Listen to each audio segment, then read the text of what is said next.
ಇವತ್ತು ನಿಮ್ಮನ್ನ ಕರ್ನಾಟಕದ ಅತ್ಯಂತ ಎತ್ತರವಾದ ಬೆಟ್ಟಕ್ಕೆ ಅಂದ್ರೆ ಮುಳ್ಳಯ್ಯನಗಿರಿ ಬೆಟ್ಟಕ್ಕೆ ನಾನು ನಿಮ್ಮನ್ನ ಕರ್ಕೊಂಡು ಹೋಗ್ತಾ ಇದ್ದೀನಿ. ನಾವು ನೋಡ್ದಿರೋ ಮುಳ್ಳಯ್ಯನಗಿರಿನ ಏನ್ ತೋರಿಸ್ತೀಯಾ ಅಂತ ನೀವು ಮೂಗು ಮುರಿಬೇಡಿ. ಅಲ್ಲೇನಪ್ಪ ವಿಶೇಷ ಅಂತಂದ್ರೆ 12 ವರ್ಷಕ್ಕೊಮ್ಮೆ ಒಂದ್ಸಲ ನೀಲಿ ಕುರಿಂಜಿ ಅಂತಕ್ಕಂಥ ಹೂವು ಬಿಡುತ್ತೆ.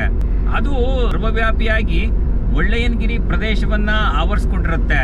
ಆದ್ರೆ ಈ ಬಾರಿ 17 ವರ್ಷಗಳ ನಂತರ ಆ ಹೂವು ಅರಳಿದೆ. ಅಂತ ಸೊಗಸಾದ ನೀಲಿ ಕುರಂಜಿ ಹೂವು ಏನ್ ಬಿಟ್ಟಿದೆ, ಆ ಹೂವನ್ನ ತೋರ್ಸೋದಕ್ಕೆ ನಿಮ್ಮನ್ನ ಕರ್ಕೊಂಡು ಹೋಗ್ತಾ ಇದೀನಿ. ನೀವು first time centurion explore channel ನೋಡ್ತಾ ಇದ್ರೆ ಸಬ್ಸ್ಕ್ರೈಬ್ ಮಾಡಿ, ಬೆಲ್ ಬಟನ್ ಒತ್ತಿ. ನಾನು ವಿಡಿಯೋ ಹಾಕಿದ ತಕ್ಷಣಕ್ಕೆ ನಿಮ್ಗೆ ಪಟ ಅಂತ ನೋಟಿಫಿಕೇಶನ್ಸ್ ಬರ್ತಾ ಹೋಗುತ್ತೆ. ನಿಮ್ಗೆ ಏನಾದ್ರೂ ಈ ವಿಡಿಯೋ ಇಷ್ಟ ಆಯ್ತು ಅಂದ್ರೆ ನಿಮ್ಮ ಸ್ನೇಹಿತರಿಗೆ ಶೇರ್ ಮಾಡಿ ಮತ್ತೆ ಲೈಕ್ ಮಾಡಿ. ಬನ್ನಿ ಅಲ್ಲಿಗೆ ಹೋಗೋಣ.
ಹೋಗೋಕ್ಕಿಂತ ಮುಂಚೆ ಸೀತಾಳಯ್ಯನಗಿರಿ ಅಂತಕ್ಕಂಥದ್ದು ಒಂದು ಜಾಗ ಸಿಗುತ್ತೆ. ಇಲ್ಲಿ ಮಲ್ಲಿಕಾರ್ಜುನ ಸ್ವಾಮಿ ದೇವಸ್ಥಾನ ಇದೆ.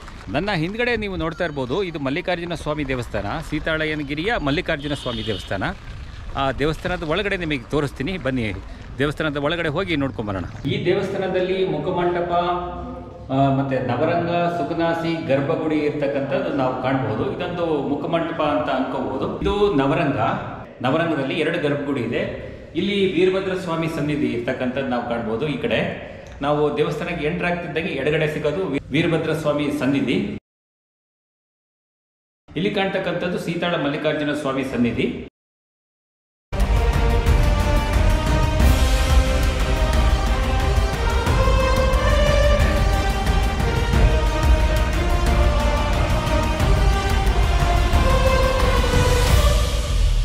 ನನ್ನ ಹಿಂದ್ಗಡೆ ಕಾಣ್ತಕ್ಕಂಥದ್ದು ಸೀತಾಳಯ್ಯನಗಿರಿಯ ಬೆಟ್ಟದ ಮೇಲೆ ಇರ್ತಕ್ಕಂಥ ಮಲ್ಲಿಕಾರ್ಜುನ ಸ್ವಾಮಿ ದೇವಸ್ಥಾನ. ಈ ಸ್ಥಳ ತುಂಬಾ ವಿಶಾಲವಾಗಿದೆ. ಹಾಗಾಗಿ ಇಲ್ಲಿ ಸುಮಾರು ವೆಹಿಕಲ್ನ ಪಾರ್ಕ್ ಮಾಡಿ ಜನಗಳು ಅಲ್ಲಿ ನನ್ನ ಬಲಗಡೆ ಕಾಣುತ್ತೆ ಬೆಟ್ಟ, ಆ ಬೆಟ್ಟದ ಮೇಲೆ ನೀಲಿ ಕುರಂಜಿ ಬೆಳೆದಿದೆ, ಅಲ್ಲಿ ನೋಡ್ಲಿಕ್ಕೆ ಹೋಗ್ತಾರೆ. ಅದಾದ ನಂತರ ಮುಳ್ಳಯ್ಯನಗಿರಿ ಪೀಕಿಗೆ ಇನ್ನು ಸ್ವಲ್ಪ ದೂರ ಹೋಗಬೇಕು. ಹೋದರೆ ಅಲ್ಲಿ ನಿಮಗೆ ಮುಳ್ಳಯ್ಯನಗಿರಿ ಪೀಕ್ ಸಿಗುತ್ತೆ. ಅಲ್ಲಿ ವೆಹಿಕಲ್ ಪಾರ್ಕಿಂಗ್ ಮಾಡೋದು ಸ್ವಲ್ಪ ತ್ರಾಸಾಗುತ್ತೆ. ನೋಡಿಕೊಂಡು ಅಲ್ಲಿ ತುಂಬ ಕೆಲವೊಂದ್ಸಲ ಟ್ರಾಫಿಕ್ ಜಾಮ್ ಆಗಿರುತ್ತೆ, ಸ್ವಲ್ಪ ನೋಡ್ಕೊಂಡು ಪಾರ್ಕಿಂಗ್ ಮಾಡಬೇಕಾಗತ್ತೆ. ಸೀತಾಳಯ್ಯನಗಿರಿ ಹತ್ರ ನೀಲಿ ಕುರಿಂಜಿ ಗಿಡ ಯಾವ ರೀತಿ ಕಾಣುತ್ತೆ ಅಂತಕ್ಕಂಥದ್ದು ಒಂದು ರೌಂಡ್ ನೋಡ್ಕೊಂಬರೋಣ ಬನ್ನಿ.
ಈಗ ಸೀತಾಳಯ್ಯನಗಿರಿಯಿಂದ ನೀಲಿ ಕುರಿಂಜಿ ಗಿಡ ಯಾವ ರೀತಿ ಕಾಣುತ್ತೆ ಅಂತಕ್ಕಂಥದ್ದು ನಿಮಗೆ ತೋರಿಸ್ತೆ.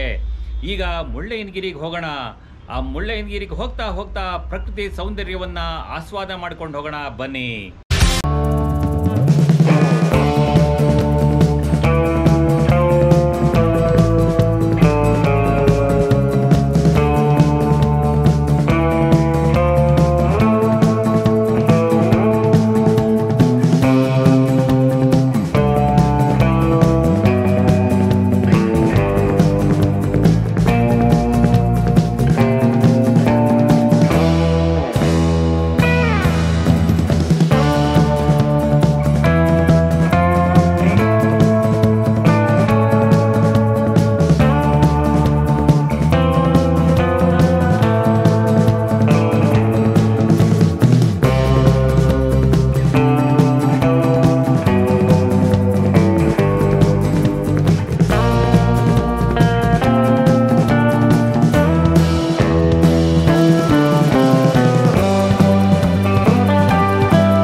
ಸ್ವಾಮಿ ಗದ್ಗೆಗೆ ಇದು ಎಂಟ್ರೆನ್ಸು, ಇಲ್ಲೊಂದು ಆರ್ಚ್ ಮಾಡಿದ್ದಾರೆ. ಈ ಆರ್ಚ್ ಮುಖಾಂತರ ಮೆಟ್ಲು ಹತ್ಕೊಂಡು ನಾವು ಮೇಲೆ ಹೋಗಬೇಕಾಗತ್ತೆ. ಸ್ನೇಹಿತರೆ, ಇವತ್ತು ನಿಮ್ಮನ್ನು ಮುಳ್ಳಯ್ಯನಗಿರಿ ಪರ್ವತಕ್ಕೆ ನಾನು ಕರ್ಕೊಂಬಂದಿದ್ದೀನಿ. ಈ ಪರ್ವತ ಇರತಕ್ಕಂಥದ್ದು ಚಿಕ್ಕಮಗಳೂರು ಜಿಲ್ಲೆಯಲ್ಲಿ. ಇದು ಕರ್ನಾಟಕದ ಅತ್ಯಂತ ಎತ್ತರದ ಪ್ರದೇಶ, ಅಂದರೆ ಗಿರಿ. ಇದು ಸಮುದ್ರ ಮಟ್ಟದಿಂದ ಸುಮಾರು 1930 ಮೀಟರ್ ಎತ್ತರದಲ್ಲಿದೆ. ಮುಳ್ಳಯ್ಯನಗಿರಿಗೆ ಎಲ್ಲರೂ ಕೂಡ ಬಂದು ನೋಡಿದ್ದೀರಾ. ಆದರೆ ವಿಶೇಷ ಏನಪ್ಪ ಅಂತಂತಂದರೆ 12 ವರ್ಷಗಳಿಗೆ ಒಮ್ಮೆ ಈ ಕುರುಂಜಿ ಅಂತಕ್ಕಂಥ ಒಂದು ಗಿಡ ಇದೆ, ಅದು ನೀಲಿ ಹೂ ಬಿಡುತ್ತೆ. ಅದಕ್ಕೆ ನೀಲಿ ಕುರುಂಜಿ ಅಂತ ಕರೀತಾರೆ. ಇದು ದೊಣ ಪರ್ವತ ಅಂತ ಏನು ಕರಿತೀವಿ, ಆ ಪರ್ವತದ ತಪ್ಪಲಿನಲ್ಲಿ ಅಂದರೆ ಪರ್ವತದ ಸಾಲಿನಲ್ಲಿ ಈ ಮುಳ್ಳಯ್ಯನಗಿರಿ ಇರ್ತಕ್ಕಂಥದ್ದು ನಾವು ಗಮನಿಸಬಹುದು. ಇಲ್ಲಿನ ಅದ್ಭುತವಾದ ವಿಹಂಗಮ ನೋಟವನ್ನು ನಾವು ಕಾಣಬಹುದು. ಈ ಮುಳ್ಳಯ್ಯನಗಿರಿಗೆ ಬರುವಾಗ ಮುಳ್ಳಪ್ಪ ಸ್ವಾಮಿ ಗದ್ಗೆ ಅಂತ ಏನಿದೆ ಅಲ್ವಾ, ಅದ್ರ ಕೆಳಗಡೆ ಪಾರ್ಕಿಂಗ್ ಲಾಟ್ ಇದೆ, ಕಾರ್ ಪಾರ್ಕಿಂಗ್ ಲಾಟು. ಅಲ್ಲಿ ಕಾರನ್ನು ನಿಲ್ಲಿಸ್ಬಿಟ್ಟು ನಾವು ಮೆಟ್ಲು ಹತ್ಕೊಂಡು ಅಲ್ಲಿಗೆ ಹೋಗಬೇಕು. ಈಗ ಪೂರ್ತಿ ನೀವು ನೋಡ್ತಾ ಇದ್ದೀರಲ್ವಾ, ಪೂರ್ತಿ ಮಂಜು ಕವಿದು ಬಿಟ್ಟಿದೆ. ಮೋಡದ ಒಳಗಡೆ ನಾವಿದ್ದೀವಿ, ಬೆಟ್ಟದ ಮೇಲೆ ನಿಂತಿದ್ದೀವಲ್ಲ, ಹಾಗಾಗಿ ಕೆಳಗಡೆ ಏನೂ ಕಾಣ್ತಾ ಇಲ್ಲ. ಮುಳ್ಳಯ್ಯನಗಿರಿ ಪ್ರದೇಶ ಇರ್ತಕ್ಕಂಥದ್ದು ತುಂಬ ಬ್ಯೂಟಿಫುಲ್ ಆಗಿದೆ. ಹಾಗಾಗಿ ರಾಜ್ಯದ ಮತ್ತು ವಿವಿಧ ರಾಜ್ಯದ ಜನರು ಕೂಡ ಇಲ್ಲಿ ಬಂದು ನೋಡೋಕೆ ಬರ್ತಾರೆ. ಹೀಗೆ ನಾನಾ ರಾಜ್ಯಗಳಿಂದ ಇಲ್ಲಿಗೆ ಬಂದು ಈ ಪ್ರಕೃತಿ ಸೌಂದರ್ಯವನ್ನು ವೀಕ್ಷಣೆ ಮಾಡಲಿಕ್ಕೆ ಬರ್ತಾ ಇದ್ದಾರೆ. ಮೆಟ್ಲು ಹತ್ತಾ ಇದ್ದೀನಿ, ತುಂಬ ಸುಸ್ತಾಗ್ತಾ ಇದೆ. ಹಾಗಾಗಿ ಎದುರು ಬಿಟ್ಕೊಂಡು ಮಾತಾಡ್ತಾ ಇದ್ದೀನಿ. ಮೇಲೆ ಹೋಗ್ತಾ ಹೋಗ್ತಾ ತುಂಬ ಥಂಡಿ ಫೀಲ್ ಆಗ್ತಾ ಇದೆ. ಯಾಕೆಂದರೆ ಮೇಲೆ ಆಲ್ಟಿಟ್ಯೂಡ್ ಹೋಗ್ತಾ ಟೆಂಪ್ರೇಚರ್ ಕಮ್ಮಿ ಆಗುತ್ತೆ. ಇಲ್ಲಿ ಬೆಟ್ಟದ ಸುತ್ತಲೂ ಕೂಡ ನೀಲಿ ಕುರುಂಜಿ ಹೂವು ಬಿಟ್ಟಿದೆ. ಆದರೆ ತೋರಿಸೋಣ ಅಂತಂದರೆ ಮಂಜಿನಿಂದ ಕವಿದಂಥ ವಾತಾವರಣ, ಆದರೂ ಸಹ ತೋರಿಸೋ ಪ್ರಯತ್ನ ಮಾಡ್ತೇನೆ.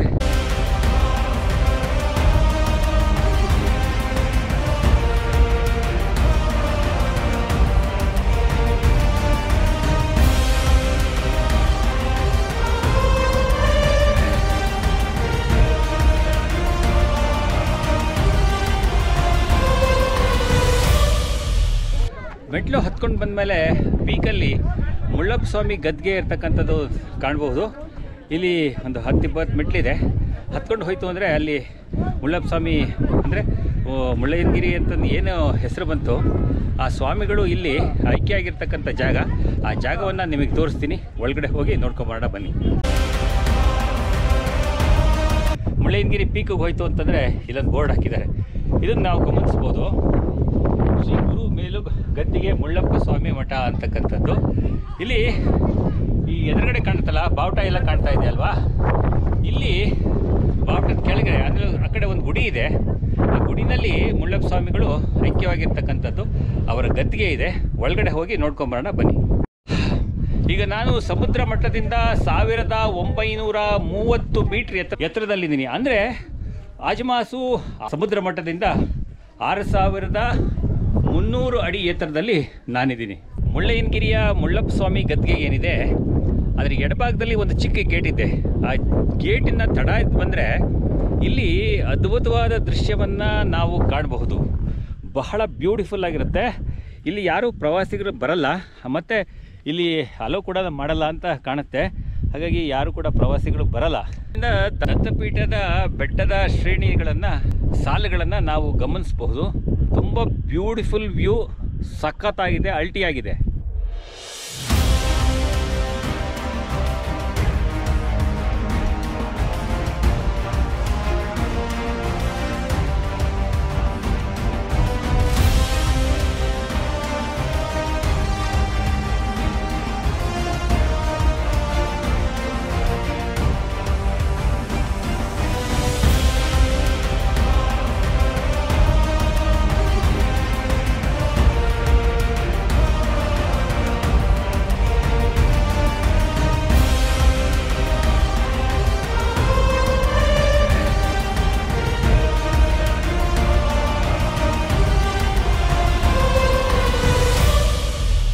ನನ್ನ ಹಿಂದ್ಗಡೆ ನೀವು ನೋಡ್ತಾ ಇರ್ತಕ್ಕಂಥದ್ದು ಮುಳ್ಳಪ್ಪ ಸ್ವಾಮಿ ಗದ್ಗೆಯ ಮಠ.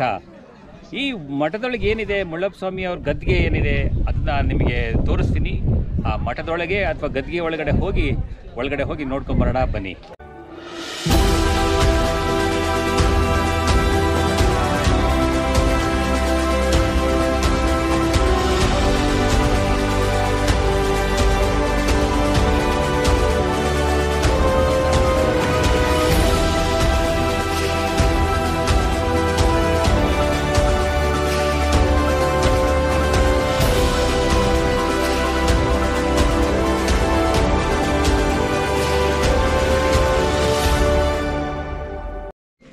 ಏನು ಕರೀತಾರೆ ಈ ಮುಳ್ಳಯ್ಯನಗಿರಿಯಲ್ಲಿ, ಅವರು ಬಂದು ಇದೇ ಗುಹೆಯಲ್ಲಿ ಒಳಗೆ ತಪಸ್ ಮಾಡ್ಕಂತ ಜಾಗ ಇದು. ಬನ್ನಿ ಒಂದು ಒಳಗೆ ಒಳನೋಟ ನೋಡ್ಕೊಂಡು ಬರೋಣ ಅಂತೆ.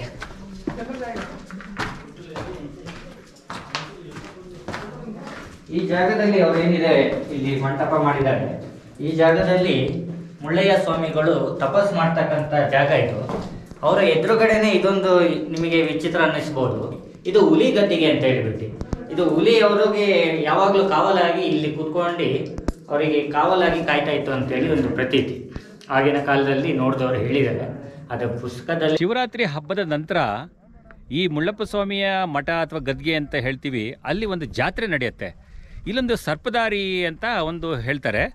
ಅಲ್ಲಿ ನನ್ನ ಹಿಂದ್ಗಡೆ ನೀವು ನೋಡ್ತಾ ಇದ್ದೀರಾ, ಕೆಳಗಡೆ ಅಂದರೆ ಬಾಟಮ್, ಆ ಬಾಟಮಿಂದ ಇಲ್ಲಿಂದ ನಡ್ಕೊಂಬರ್ತಾರೆ. ಸೊ ಇದು ತುಂಬ ಕಡಿದಾದ ದಾರಿ, ತುಂಬ ಕಷ್ಟ ಆಗತ್ತೆ ಬರೋದಕ್ಕೆ. ಆದರೂ ಸಹ ಭಕ್ತಾದಿಗಳು ದೈವಶಕ್ತಿ ಅಥವಾ ನಮ್ಮ ಮುಳ್ಳಯ್ಯನಿಗೆ ಸ್ವಾಮಿ ಅಂತ ಏನು ನಾವು ಕರಿತೀವಿ, ಆತ ಸ್ವಾಮಿಯ ಮಹಿಮೆ ಅಂತನಾದರೂ ಅಂದ್ಕೊಳ್ಳೋಣ. ಭಕ್ತಾದಿಗಳು ಈ ಸರ್ಪದಾರಿನಲ್ಲಿ ಬಂದ್ಬಿಟ್ಟು ದೇವರ ಗದ್ಗೆಯ ದರ್ಶನ ಪಡೆದಿದ್ದಾರೆ. ಮತ್ತು ಸ್ವಾಮಿಗಳು ಕೂಡ ಇದೇ ದಾರಿನಲ್ಲಿ ಬಂದು ನಾನು ಏನು ನಿಮಗೆ ಗುಹೆ ತೋರಿಸ್ದೆ ಅಲ್ಲಿ ತಪಸ್ಸು ಮಾಡಿ ಅಲ್ಲಿ ಮೇಲ್ಗಡೆ ಹೋಗ್ಬಿಟ್ಟು ಅವರು ಜೀವಂತ ಸಮಾಧಿಯಾಗಿರ್ತಕ್ಕಂಥದ್ದು ನಾವು ಕಾಣಬಹುದು. ಮುಳ್ಳಯ್ಯ ಸ್ವಾಮಿಗಳು ತಪಸ್ಸು ಮಾಡಿರ್ತಕ್ಕಂಥ ಜಾಗ ಅಥವಾ ಐಕ್ಯವಾಗಿರ್ತಕ್ಕಂಥ ಜಾಗ ಏನಿದೆ ಅದಕ್ಕೆ ಮುಳ್ಳಯ್ಯನಗಿರಿ ಅಂತ ಹೆಸರು ಕರೀತಾರೆ. ಸುಮಾರು ಜನಕ್ಕೆ ಮುಳ್ಳಯ್ಯನಗಿರಿ ಅಂತ ಹೇಳ್ಬಿಟ್ಟು ಬರ್ತಾರೆ. ಇಂತಹ ಮಹಾನ್ ಸಿದ್ಧಿಪುರುಷರು ಇಲ್ಲಿ ತಪಸ್ಸು ಮಾಡಿದ್ರಿಂದ ಇದಕ್ಕೆ ಮುಳ್ಳಯ್ಯನಗಿರಿ ಅಂತ ಹೆಸರು ಬಂತು. ಸ್ನೇಹಿತರೆ, ವಿಶೇಷ ಏನಪ್ಪ ಅಂತಂದರೆ ಈ ಮುಳ್ಳಯ್ಯನಗಿರಿ ಇದೆಯಲ್ಲ, ಬೆಟ್ಟದ ಪೀಕ್ ಏನಂತ ನೋಡ್ತೀವಿ, ಅದು ಲಿಂಗದ ಆಕೃತಿನಲ್ಲಿದೆ. ಸೊ ಹಾಗಾಗಿ ಇಲ್ಲೇನೋ ವಿಶೇಷವಾದ ಪವರ್ ಅಥವಾ ಶಕ್ತಿ ಇದೆ ಅಂತಕ್ಕಂಥದ್ದು ಮುಳ್ಳಯ್ಯ ಸ್ವಾಮಿಗಳು ಕಂಡುಕೊಂಡ್ರು. ಹಾಗಾಗಿ ಈ ಸ್ಥಳಕ್ಕೆ ಬಂದು ಅವರು ತಪಸ್ಸು ಮಾಡಿ ತಮ್ಮ ಜೀವಂತ ಸಮಾಧಿಯಾದರು. ಇದು ಬಂದು ನಿಮಗೆ ನ್ಯಾಚುರಲ್ ಆಗಿ ನೈಸರ್ಗಿಕವಾದಂಥ ಗುಹೆ ಇದು ಸಂಜೀವಿನಿ ಪರ್ವತ ಅಂತ ಹೇಳಿ ಬಂದು, ಇದು ಆಂಜನೇಯ ಸ್ವಾಮಿ ಅವರು ಬಂದು ಹಿಮಾಲಯದಿಂದ ಪರ್ವತ ಎತ್ಕೊಬಂದ್ರಲ್ಲ, ಆ ಪರ್ವತ ರಾಮೇಶ್ವರದಿಂದ ತೆಗೆದು ಎಸ್ದಾಗ ಅದು ಇಲ್ಲಿ ಉಲ್ಟಾ ಬಂದು ಬಿದ್ದಿದೆ ಅಂತೇಳಿ ಒಂದು ಪ್ರತೀತಿ ಇದೆ. ಇದು ಗುಹೆ ನೋಡಿ ಒಂದು ವಿಶೇಷತೆ ಏನಿದೆ ಅಂದರೆ, ಈ ಗುಹೆ ಒಳಗಡೆ ಈ ಗುಂಡಿಯಲ್ಲಿ ನೀರು ನಿಲ್ಲುತ್ತೆ. ಆ ಗುಂಡಿಯಲ್ಲಿ ನಿಂತಂಥ ನೀರು ಇಲ್ಲಿ ಕಾಣ್ತಕ್ಕಂಥದ್ದು ಆ ಗುಹೆಯಲ್ಲಿ. ಸರಿ. ಆ ಗುಂಡಿಯಲ್ಲಿ ನೀರು ನಿಂತಕ್ಕಂಥ ನೀರು ನಿಮಗೆ ಕಾಶಿಯಲ್ಲಿ ಗಂಗೆ ಎಷ್ಟು ಪವಿತ್ರವಾಗಿರುತ್ತೆ, ಈ ಗುಂಡಿಯಲ್ಲಿ ಅಷ್ಟೇ ಪವಿತ್ರವಾದ ಗಂಗೆ ಸಿಗ್ತಾಳೆ ನಿಮಗೆ. ನೀವು ಬಾಟ್ಲಿಯಲ್ಲಿ ಬೇಕಾದ್ರೆ ತೊಗೊಂಡೋಗಿ ಶೇಖರಣೆ ಮಾಡಿ ಸಾಯೋ ಟೈಮಲ್ಲಿ ಯಾರು ಸಾಯುವಾಗ ಗಂಗೆ ನೀರು ಹಾಕಬೇಕು ಅಂತಾರಲ್ಲ, ಆ ರೀತಿಯಾಗಿ ಈ ನೀರು ಸಮೇತ ಹಾಕ್ಬೋದು. ನೀವು ಎಷ್ಟು ವರ್ಷ ಇಟ್ಟರೂ ಕೂಡ ಈ ನೀರು ಕೆಡೋದಿಲ್ಲ. ಈ ಗುಹೆ ಬಂದು ಕಾಶಿಗೆ ಹೋಗುತ್ತೆ ಅಂತ ಹೇಳಿ ಒಂದು ಪ್ರತೀತಿ ಇದೆ, ಆದರೆ ಇವತ್ತಿನ ತನಕ ಯಾರು ಹೋಗಿರೋರು ಗೊತ್ತಿಲ್ಲ. ಈ ಗುಹೆ ಒಳಗೆ ಯಾವ ರೀತಿ ಇದೆ ಅಂತ ಒಂದು ರೌಂಡ್ ನೋಡ್ಕೊಬರೋಣ ಬನ್ನಿ.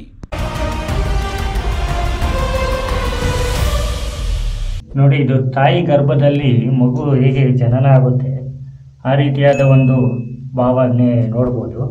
ಮಗುವಿನ ಚಿತ್ರ, ಅದ್ಭುತವಾದ ಸ್ಟ್ರಕ್ಚರ್, ಇದೊಂದು ಆಕೃತಿ ನೋಡ್ಬೋದು. ಇದು ಸರ್ಪನ ರೀತಿಯಲ್ಲಿ ಇದೆ. ಈ ಸರ್ಪದ ಹೊಟ್ಟೆ ಒಳಗಡೆ ಬೆಳೀತಾ ಇರತಕ್ಕಂಥ ಮಗುವಿನ ಚಿತ್ರದಲ್ಲಿ ನಿಮಗೆ ಮೈಲಾರಲಿಂಗೇಶ್ವರ ಅಂತೇಳಿ ದೇವರ ಮೂರ್ತಿ ಕಾಣ್ತದೆ. ಅಂದರೆ ಇದು ಯಾರು ಕೆತ್ತಿರೋದಲ್ಲ, ನ್ಯಾಚುರಲ್ ಆಗಿ ಆಗಿರೋದು. ಆ ಕಡೆ ಈ ಕಡೆ ಕೊಂಬಿನ ಹಾಗೆ ಬಂದು ಮಧ್ಯದಲ್ಲಿ ಟಗರುವಿನ ಮುಖಭಾವ ಕಾಣುತ್ತೆ ನೋಡಿ. ಹಳ್ಳಿಯಲ್ಲಿ ಗಣೇಶನ ಬಿಡಿಸಿದರೆ ಹೇಗೆ ಆಕೃತಿಯಲ್ಲಿ ಬರುತ್ತೆ ಕಾಣುತ್ತೆ, ಆ ರೀತಿಯಾಗಿ ಇದು ನ್ಯಾಚುರಲ್ ಆಗಿ ಬಂದಿದೆ ನೋಡಿ, ಇಲ್ಲಿ ಕಾಣ್ಬೋದು. ಗುರುಗಳು ಧ್ಯಾನಕ್ಕೆ ಕೂರುವಾಗ ಮಾಡಿರ್ತಕ್ಕಂಥ ಓಂ ಹಾಗೂ ಭಸ್ಮಾರತಿ ಭಸ್ಮವು ಕಾಣ್ತಾ ಇದೆ.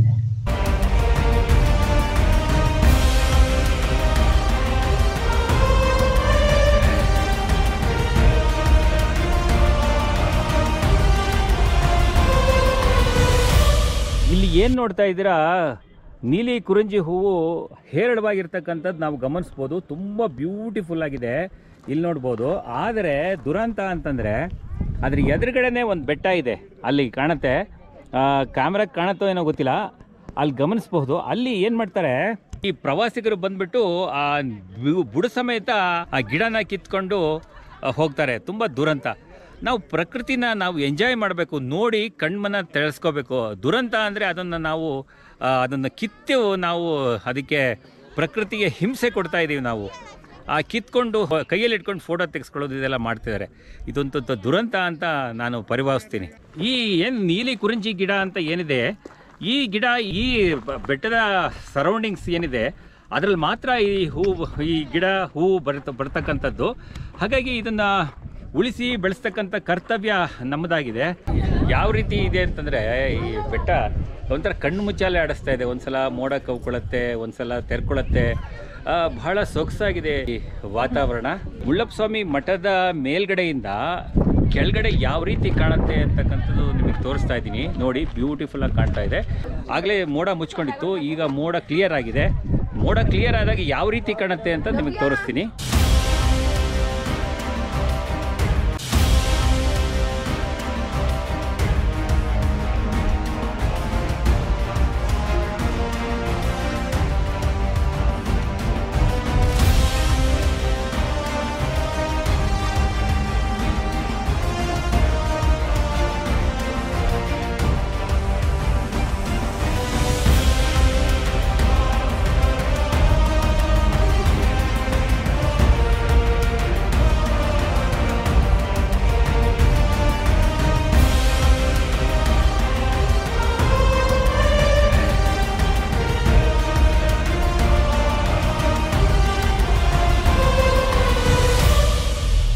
ಹೇಳಿದೆ ನಿಮಗೆ, ಹೂ ಗಿಡಗಳನ್ನೆಲ್ಲ ಕಿತ್ಬಿಟ್ಟು ಹಾಳು ಮಾಡ್ತಾರೆ ಅಂತ. ನಾನು ಹಿಂದ್ಗಡೆ ನೀವು ನೋಡ್ತಾ ಇರ್ಬೋದು, ಒಂದು ಗ್ಯಾಂಗ್ ಬಂದಿದೆ, ಮಕ್ಕಳೆಲ್ಲ ಬಂದಿದ್ದಾರೆ. ಅವರೆಲ್ಲ ಹೂವಿನ ಗಿಡ ಕಿತ್ಕೊಂಡು ಕೈಯಲ್ಲಿ ಹಿಡ್ಕೊಂಡ್ಬಿಟ್ಟು ಫೋಟೋ ತೆಗೆಸ್ಕೊಂಡು ಹಾಡು ಹೇಳ್ಕೊಂಡು ಕೂತಿದ್ದಾರೆ. ಈ ಥರ ಆದರೆ ಹೇಗೆ? ನಾವು ಪರಿಸರನ ನಮ್ಮ ಸ್ವೇಚ್ಛಾಚಾರಕ್ಕೆ ಬಳಸ್ಕೋಬಾರ್ದು. ನೋಡಿ, ಇವ್ರಿಗೆ ಹೇಳೋರು ಯಾರು? ಇವರೆಲ್ಲ ವಿದ್ಯಾವಂತರು, ಓದಿದವರು. ಏನು ಹೇಳೋಣ ಇವ್ರಿಗೆ? ಇನ್ನೊಂದು ಬೇಜಾರಿನ ಸಂಗತಿ ಏನಪ್ಪ ಅಂತಂದರೆ, ಇಲ್ಲಿಗೆ ಆಲ್ಕೋಹಾಲ್ ತರ್ತಾರೆ, ತಂದುಬಿಟ್ಟು ಅಲ್ಲಲ್ಲೇ ಕುಡಿದ್ಬಿಟ್ಟು ಅಲ್ಲಲ್ಲೇ ಬಿಸಾಕಿ ಹೋಗ್ತಾರೆ. ಆ ಬಾಟ್ಲುಗಳೆಲ್ಲ ಒಡೆದು ಕಾಲಿಗೆಲ್ಲ ಚುಚ್ಕೊಳ್ಳುತ್ತೆ. ಇದನ್ನು ಹೇಳೋರು ಯಾರು, ಕೇಳೋರು ಯಾರು? ದುರಂತ ಅಂದರೆ ನೋಡಿ, ಪ್ರಕೃತಿನ ನಾವು ಯಾವ ಥರ ದುರ್ಬಳಕೆ ಮಾಡ್ಕೊತಿದ್ದೀವಿ ಅನ್ನೋದಕ್ಕೆ ಒಂದು ನಿದರ್ಶನ. ಇಲ್ಲೇ ಕೂಡ ಇಲ್ಲಿ ಪ್ಲಾಸ್ಟಿಕ್ ಬಾಟ್ಲುಗಳೆಲ್ಲ ಹಾಕ್ಬಿಟ್ಟಿದ್ದಾರೆ. ಇಲ್ಲಿ ಬಹಳ ಬೇಸರ ಆಗುತ್ತೆ ನೋಡಿ.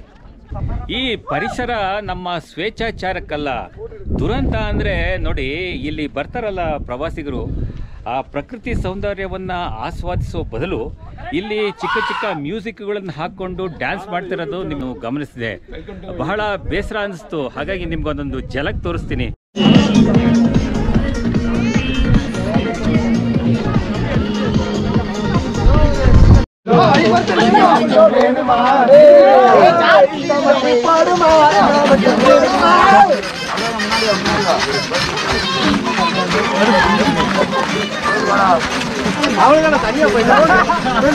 ಈ ಮುಳ್ಳಯ್ಯನಗಿರಿ ಇರ್ತಕ್ಕಂಥ ಮುಳ್ಳಪ್ಪ ಸ್ವಾಮಿ ಗದ್ದೆಗೆ ಏನಿದೆ ಮಠ, ಅದ್ರ ಮುಂದ್ಗಡೆನೆ ಈ ಹುಡುಗರೆಲ್ಲ ಬಂದ್ಬಿಟ್ಟು ಮ್ಯೂಸಿಕ್ ಹಾಕೊಂಡು ಡ್ಯಾನ್ಸ್ ಮಾಡ್ತಾ ಇರ್ತಕ್ಕಂಥದ್ದು ಒಂದು ಶೋಚನೀಯ ಸಂಗತಿ.